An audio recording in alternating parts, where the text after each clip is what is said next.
ഇന്നൊരു ഹോം റെമഡിയാണ് കാണിക്കുന്നത്. കാലാവസ്ഥ മാറുന്നതിനനുസരിച്ച് നമുക്ക് കഫം കെട്ടും ജലദോഷം ചുമയൊക്കെ വരും അല്ലേ. അപ്പോൾ അതിന് പറ്റിയ ഒരു പൊടിക്കൈ.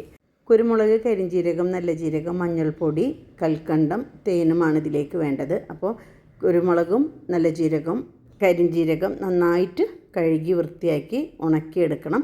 അപ്പോൾ ഇതൊക്കെ ഒരേ അളവിലാണ് എടുക്കേണ്ടത്. അതേപോലെ സെപ്പറേറ്റ് ആയിട്ട് തന്നെ കഴുകി ഉണക്കുകയും വേണം. വറക്കുമ്പോൾ നമുക്ക് ഇതേപോലെ ആദ്യം കുരുമുളക് ഇട്ട് കൊടുത്ത് പിന്നെ കരിഞ്ജീരകം പിന്നെ നല്ല ജീരകം ഇട്ട് കൊടുത്ത് ഒന്ന് നന്നായി വറുത്ത് വരണം. നന്നായി ഉണങ്ങിയതായതുകൊണ്ട് പെട്ടെന്ന് തന്നെ പൊട്ടി വരും. അപ്പോൾ നമ്മൾ ഇറക്കി വെക്കുക. എന്നിട്ട് ആറിയതിന് ശേഷം ഇത് നന്നായിട്ടൊന്ന് പൊടിച്ചെടുക്കണം. നന്നായി പൊടിഞ്ഞ് എന്ന് കണ്ടാൽ നമുക്കിതിലേക്ക് മഞ്ഞൾപ്പൊടിയും കൽക്കണ്ടം ചേർത്ത് കൽക്കണ്ടം പൊടിഞ്ഞ് വരുന്നത് വരെ ഒന്ന് പൊടിച്ചെടുക്കാം. എന്നിട്ട് ഇത് നന്നായിട്ട് ഒന്ന് മിക്സ് ചെയ്തതിന് ശേഷം നമ്മളൊരു പാത്രത്തിലേക്കാക്കി വെക്കാം.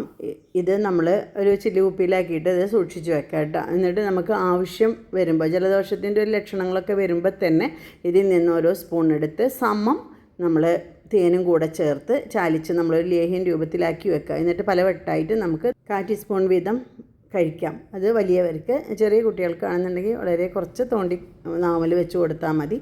അപ്പോൾ ഇത് കഴിക്കുമ്പോൾ നമ്മൾ തണുപ്പുള്ളതൊന്നും കഴിക്കാതിരിക്കുക. പെട്ടെന്ന് തന്നെ മാറാനും അതേപോലെ നല്ല റിസൾട്ടാണ് ഇത് കഴിക്കുമ്പോൾ ഉണ്ടാവുന്നത് കേട്ടോ. നമുക്ക് ഇതിപ്പോൾ ഞാൻ 2 സ്പൂൺ എടുത്തിട്ട് സമം തേനും കൂടെ ചേർത്ത് ചാലിച്ച് കാണിച്ച് തരുന്നുണ്ട്. ഇനി ഇത് നമുക്ക് പുറത്ത് വെക്കാം. പക്ഷേ പൊടി കുറച്ചേറെ ഉണ്ടാക്കി വെക്കുമ്പോൾ നമ്മൾ കുപ്പിയിലാക്കിയിട്ട് ഫ്രിഡ്ജിൽ വെച്ച് സൂക്ഷിച്ചാൽ മതി കേട്ടോ. അത് കൽക്കണ്ടമൊക്കെ ചേർന്നത് കൊണ്ട് അത് പൂത്ത് പോകണ്ട എന്ന് വിചാരിച്ചിട്ടാണ് കേട്ടോ. അപ്പോൾ ഇനി ഒരു നനവ് ഉണ്ടാവുമല്ലോ അതിൽ, അതുകൊണ്ടാണ് ഞാൻ ഫ്രിഡ്ജിൽ സൂക്ഷിക്കാനായിട്ട് പറഞ്ഞത്. ആവശ്യമുള്ളപ്പോൾ എടുത്ത് തണവറിയൽ തേനും ചാലിച്ച് കഴിക്കാവുന്നതാണ്.